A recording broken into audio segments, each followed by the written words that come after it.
This podcast is part of the Big Heads Media Podcast Network.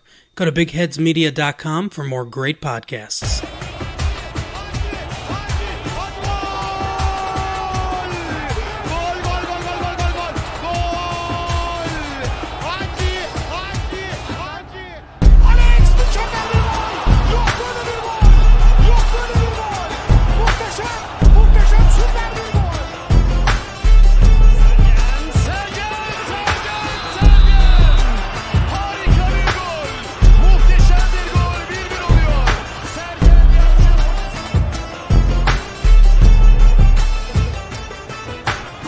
Hello Turcaholics and welcome back to Football a la Turca. It's been quite a while since you've last heard our voices, and we did promise you some upcoming episodes about Sergen Yalçın, Fatih Tekke, Alex de Souza, was it George Hagi, I guess we went with for Galatasaray, and the poll results are in for that, have been in for that for a while. Unfortunately, we haven't been able to line up schedules. Umut has been busy with studying. He has had his exams. I think you're done now, Umut, right? Yep. I've been to 4 exams, 2 being the mock tests, but they were like, mandatory things. So you had to take it. So I did take it. And how did it go? They're all fine. I think I'll be fine and pass my things, but I missed one exam because I was cold, sick, so I demanded a retake and filled the form to my illness thing going not well, so I'm waiting for the response. So that's that. Okay, so Umut is done with his exam, so hopefully in the coming weeks we will be able to line up schedules. And of course, Jakub, you haven't had that much time because it's Ramadan now, so your schedule in the evening isn't great either. I think, Umut, do you practice Ramadan? Do you fast? Nah. I didn't think so. I doubt. I'm not sure if Burak does, and I don't either. We are all heathens except for Jakub, who's a good Muslim. So Jakub, you, of course, your evenings aren't available right now, so it's just been difficult for us to line up schedules. But we did want to do an episode this week because there's a couple of news items that we definitely wanted to talk about. Anyway, so as you have already heard, I am joined by Jakub Marofolo. Umut Naderi is also with us here, and of course I am Kaan Bayazit. Uzer and Burak aren't here to join us in the party. But let's get to the news subjects that we did want to talk about and update you a little bit on. So, football in Turkey is scheduled to restart, contrary to many of the European countries that have already decided to stop their competitions, such as the Netherlands, such as Belgium. They have decided, in the Netherlands, I believe they decided, due to a governmental decision, that the competition could not restart until, was it the 1st of September, Jakub? Or was it August? If I'm not wrong, it should be the 1st of September. Yeah. So in Holland, they could not continue. How did they divide the European tickets? They just looked at the end of the table, like the top 5, and decided that whatever the positions are, that's just the way they're going to divide the European tickets. And what are they doing about Ajax and AZ, because they both have 53 points, if I'm not mistaken? Like the first is the first, the second is the second. They just look at the table. They don't really look at individual games or whatnot. Okay. But there has been like a little bit of an issue because there's one team in the top 5. I think it's Willem II. Utrecht, I think, yeah. Utrecht, and they have 1 game less, and they are on like 3 points less. So that has been kind of a little issue. But other than that, it's pretty much like everyone is just okay. It is what it is, and so we're done. Are Ajax sharing maybe their prize money from the Champions League with AZ or something? Is there anything like that being talked about? I honestly don't know. It wouldn't really surprise me because Ajax is like by far the most financial stable team in the league, but I don't think there was something of that nature. But I could be wrong because I have been living in a sort of bubble for the last couple of days, so it might have happened. It might have happened and I just didn't notice. Yeah, but no champion, right? Just that's how they divide the tickets, but there's no champion declared for the 2019-20 season. As far as I know, there is no champion. Okay, so in Belgium there is a champion. Club Brugge has been announced as champions. We already talked about this briefly, I think, in one of our previous episodes. But they had like a 15-point lead with just one match left to go in the season, in the regular season. They had played 29 out of 30 matches. After those 30 matches, they were supposed to play playoffs, because Belgium plays with a playoff system comparable to our Super Final season in 2011-12, if I'm not mistaken. But yeah, they were already 15 points ahead, so they had a relatively easy decision. Look, Club Brugge just gets the title, simple. So Belgium also stopped their league. The Netherlands stopped their league. Italy is starting back up, I think, because teams have been in training for a while there. Even though, what's his name? Paulo Dybala has tested positive for the third time already for COVID in a couple of weeks' time. Not that he has been sick cured, but he is still positive from COVID, so he has not recovered yet in like 3 weeks. And then in Germany, they're starting the competition again, even before the Super League, because the Super League is scheduled to return on the 12th of June, according to the Turkish Football Federation president Nihat Özdemir. There's a couple of things, regulations in place called the Voetbalbunde Öneri Protokolü. So what was it? This is a very some weird rules, like that players have to train 4 meters apart and stuff like that. Jakub, can you quickly run those weird rules down? Yeah, it's kind of hard to summarize them all because it's like a 31-page long thing. But the things that that stood out to me were, as you said, in training, the players have to stay like 4 meters apart of each other.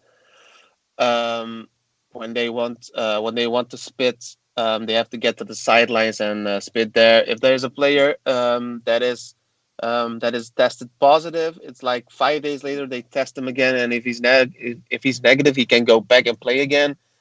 And it's just I understand why they did it. Why they have to put such a thing in place in case like the virus is gone in a while. Mm-hmm. But it's just I'm not an expert, but it just seems so short-sighted.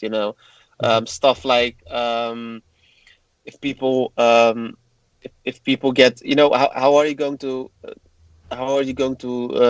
look at the players, like when they stay in a wall for a free kick? What are you going to do then? What if they get into a battle? What if there's like a corner kick and there's like a huddle in the box? What are you going to do there? You can only run basically and kick the ball and pass the ball, but you can't do any physical duels, no physical training. You can't really practice on corners or anything. I mean, you can't do much at all in training. So if you can't have any physical contact in training, then isn't it a little bit absurd that you're allowing them to play matches or going to allow them to play matches in 1 month's time?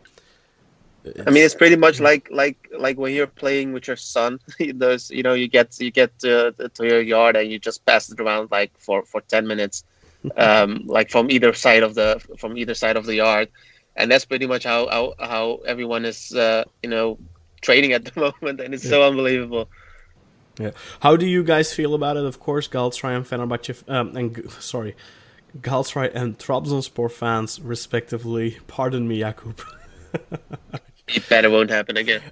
So you two guys are supporting 2 clubs that are in the title race right now, alongside Başakşehir and Sivasspor. How do you guys feel about the competition returning, the league returning? Are you confident that it'll happen, or do you still think, look, maybe it won't, because as we'll get to a little bit later, a player for Ankaragücü tested positive for COVID. So what do you think it'll take? If a couple of players test positive, do you think that all of this will be blown up?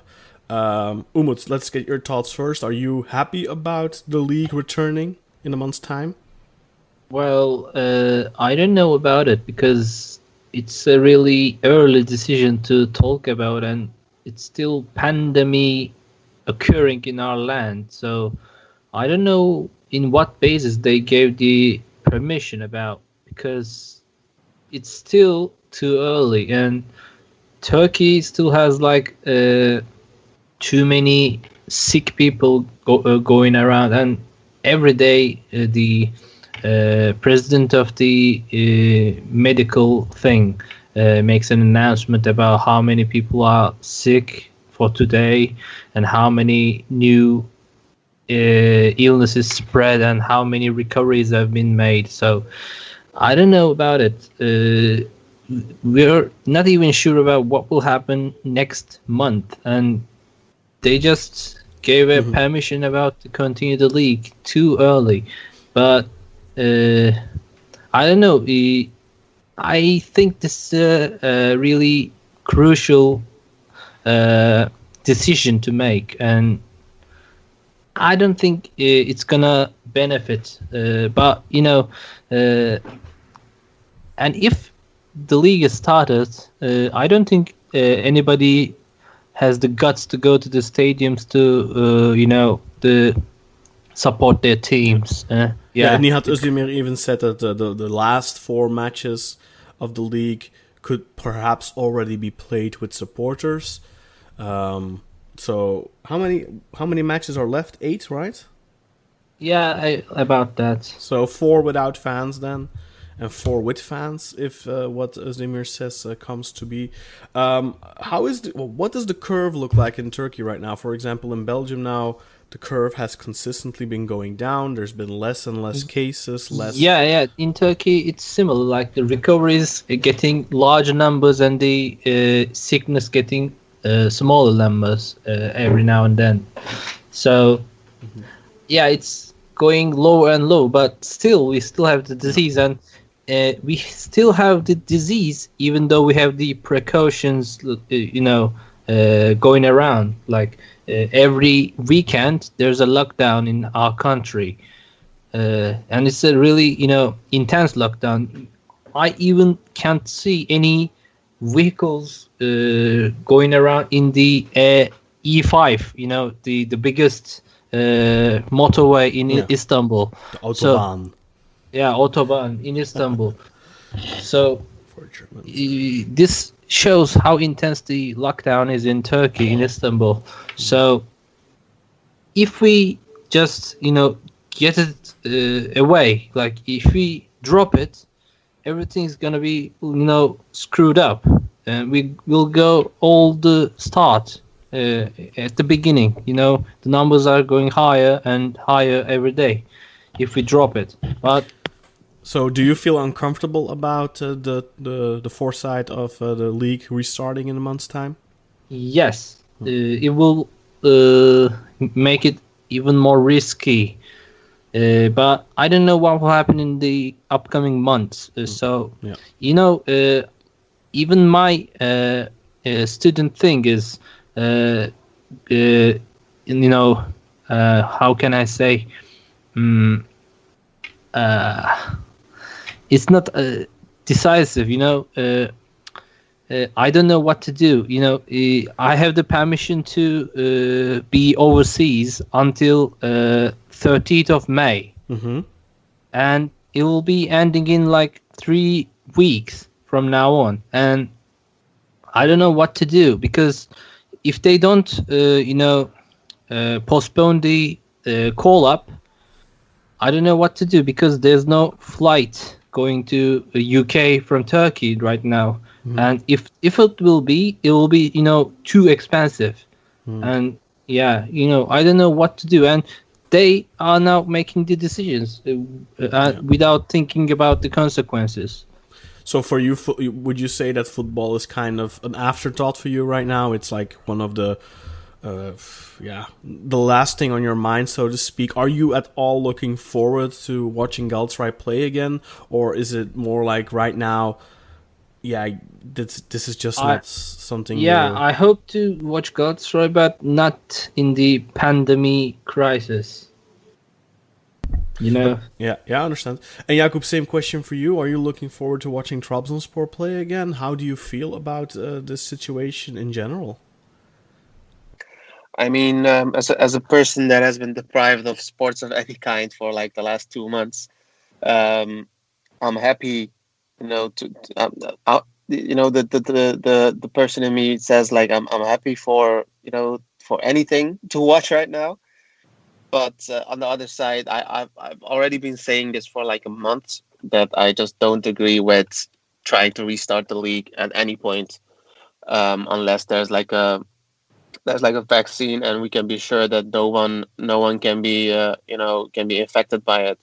So I was saying like a month ago that they should just cancel the leagues, do what they what the Netherlands has done, just end the league on whatever note it has, and don't give any championships away, don't relegate, don't promote, just end the league the way it is right now, what the table says. But as a person that is a Trabzonspor fan, and with Trabzonspor being the first, everybody tries to find like an ulterior motive. When I say that, that's like, oh, just because you're first, you're saying this and that. I really couldn't care less. We talked with you off the air a little bit about how even if Trabzonspor was made champion, it wouldn't even feel like a championship because there is no real end to the season. So in my opinion,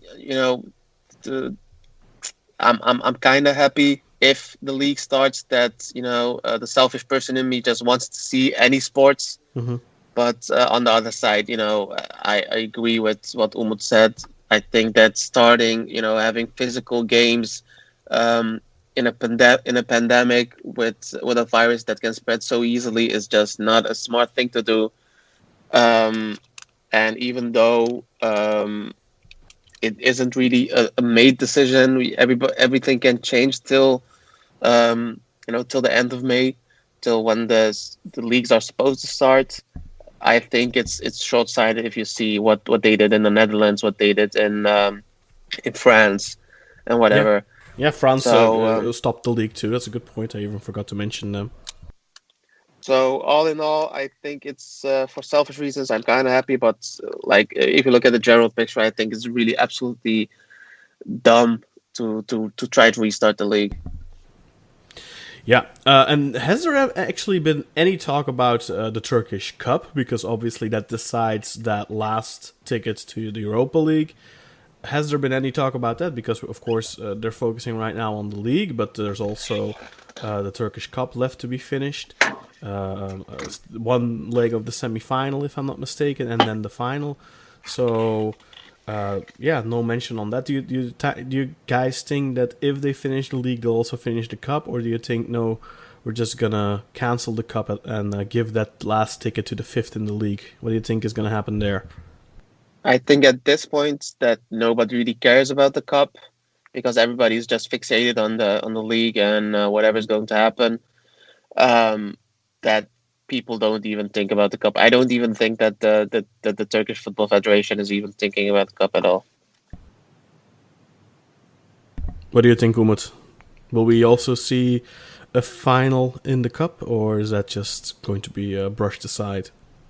I don't know, because the priority seems to be the league itself, not the cup. But, the cup also grants a permission to go to the Europa League. So I don't know about these, decisions. How are they going to be made? Because it also, has the link to the UEFA itself. UEFA takes the teams into the group stages regarding to these games we do in our league and cup. And also, I don't know how many games in the cup are left. 1, 2, 3, I guess. Right? There's one leg in the semi-final left for 4 teams. So that's 2 games, and then if it's like not too many games left, they can play them in the summertime. Yeah. Yeah, I had the idea to, it's hot in summer, and if it's available for the football season, if the pandemic is ended and the stuff is going normal, like the normal days, it could be they all can be played in a cold weather environment, because the summers are too hot and it's also dangerous for the players' health. So maybe they can just go to a like a camping thing. I also saw something. I don't know if one of you posted it or if I saw it on Twitter, but something along the lines of this amount of matches will be played in Istanbul and this amount of matches will be played in, was it Antalya? I don't remember exactly. In the league, I think it was. The league matches being finished all in one place or something like that. Yeah. Did you guys see that? I didn't see that, but what I think is quite logical. That's quite logical. If the teams just go for a camping region in a cold place, not a cold place, but not too hot in the summertime. Let's go to Erzurum or something. It shouldn't be in Turkey, It should be in. It can be in like I don't know, Sweden, Finland, something like that. So they can play in a more like cooler weather. And would you do that for just the cup or also the league? They're already there. Just play the games. Yeah, okay. Okay, well, that's that. So the league is scheduled to start again on the 12th of June, of course. Lots of things can change between now and then, so we'll have to wait and see. That's still more than a month away from now. But we'll see. We'll see what happens. In other news, Galatasaray president Mustafa Cengiz has fallen ill. There's no official word, I think, on what his condition is right now, but supposedly the rumors, according to the rumors, he has cancer or something like that, but no confirmation on that. Umut, have you heard anything else? Well, I just seen it in Ekşi Sözlük, the Turkish, something site to see the news from the other users or stuff. Turkish Reddit. Yeah, it could be called Turkish Reddit, and they said about the our president Mustafa Cengiz having a stomach kind of cancer, which is in third stage degree. I don't know what that means, but my dada and my uncle had that. Both had that. And did they survive? Nope. Oh shit. No, my dada was dead exactly like a year later, I think. Ooh, and my that's uncle quite was even quicker. Then they may rest in peace. Yeah. I mean, we can speculate about what it is, but if what is said is true, it's a pretty awful thing. And he was cited like a couple of weeks ago, looking pretty okay. So it might have been like a dramatic downturn. The only thing you can do is just hope that he gets through it. But third stage, it's kind of a hard pill to swallow. So more than let's hope that he gets through this. You can't really say, to be honest. Yeah. We don't know, of course. These are just rumors. Let's hope for the best and that he will be okay, and that it's not true. That what I know is if he is indeed ill, sick for that regard, if he's into the chemotherapy sessions, they will make him more vulnerable for the COVID. He will have to completely isolate in that place. He cannot, and his life will be a nightmare from then. Definitely. So as we had mentioned earlier, Ankaragücü have reported that one of their players has tested positive for COVID. No official word on who the player is, but it is rumored to be Ricardo Fati, the midfielder. I think it's only the second player that has tested positive for COVID in Turkey, if I'm not mistaken. I think the only other player was a unnamed Fenerbahce player who we know to be Max Kruse.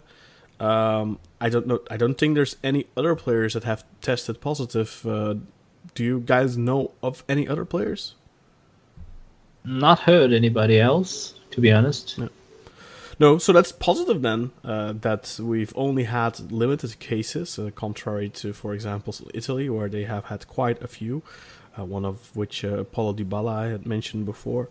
So yeah, and there's really only one news topic left to discuss, and that's Loris Karius, the former Beşiktaş goalkeeper, has terminated his contract with Beşiktaş. Bild had reported this, but Karius has since also confirmed this. This was already being rumored for the past week or two. Loris Karius had not been receiving his wages in due time or at all. He had, according to his own statement on Instagram, tried to remedy this, tried to talk with the club. He even offered to take a pay cut, according to himself, but at the end of the day, the club were just not willing to work with him, apparently, due to, of course, also their financial constraints. But he did also mention in his post that it was also already an issue last season when there was no COVID to speak of. So COVID definitely is not an excuse for not paying your players. I mean, it's understandable that clubs are going to suffer, but you know, we know that with Beşiktaş, they've been in financial peril for a while now.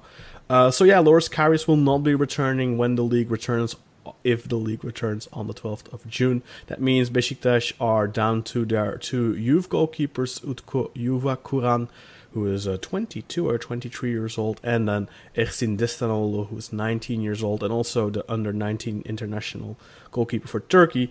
What do you guys think about Loris Karius terminating his contract? Moreover, what do you think about Beşiktaş not paying their players in due time? Jakub, let's start with you.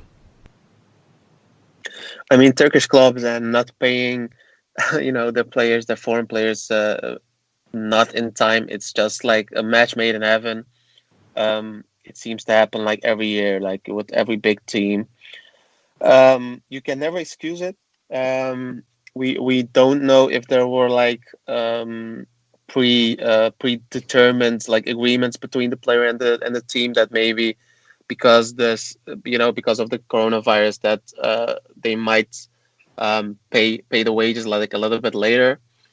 But it's just stupid, especially in this situation that both teams, all the teams want the players to be a little bit generous and just take like a pay cut because the teams have no income at all.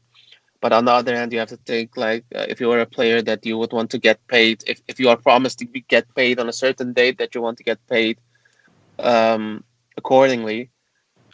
As for Karius' statement, I found it, if what he said was true, that he offered to take a pay cut, and the issue has been going for a while. It shows that in my opinion the Beşiktaş board has been shooting themselves in the foot. Mm-hmm. Even though in my opinion he wasn't that great, it's still better than have him. Yeah, it's still better to have him than like a youth player. And doesn't matter if he gets paid peanuts or like millions, you still have to honor the agreement that you have with the player. Exactly. Yeah. And you can see it. With Trabzonspor, we had John Obi Mikel trying to left because of the coronavirus. Now you have Karius going away, indirectly because of the coronavirus. And I remember that Ankaragücü players, Pazdan, I think, said to Mustafa Cengiz, like, we don't want to train, we don't want to play, just take whatever that part of my salary is and take it away, and I'm not going to train because of the situation that we're in right now. Mm-hmm. So all the teams are going to have a really hard time. I just hope that it can be figured out in a smart way that helps both sides. But I think it's going to be really difficult. Yeah, definitely. Umut, any thoughts on the Karius Beşiktaş situation from you? Well, I'm pretty disappointed about how it's gonna end for Liverpool. Okay. Because I can't choose between Adrian and Karius. Which one is worse? Well, I have heard rumors already here in Belgium. Anderlecht may be interested in Karius. I think Karius gets a lot of... Both have the capability to ruin a Champions League game. I feel like Karius gets a lot of bad rap. I think he's a better goalkeeper than people make him out to be. He's by no means a world class keeper, but I think he's a fine goalkeeper for. I think he would be fine for a mid-table German team. I don't know. He has some concentration lapses for sure, but I think people give him a little bit too much crap.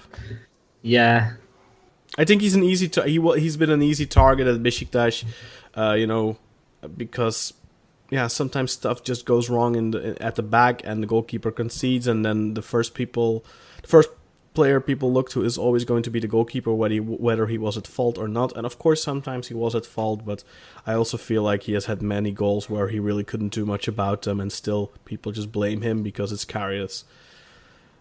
Yeah.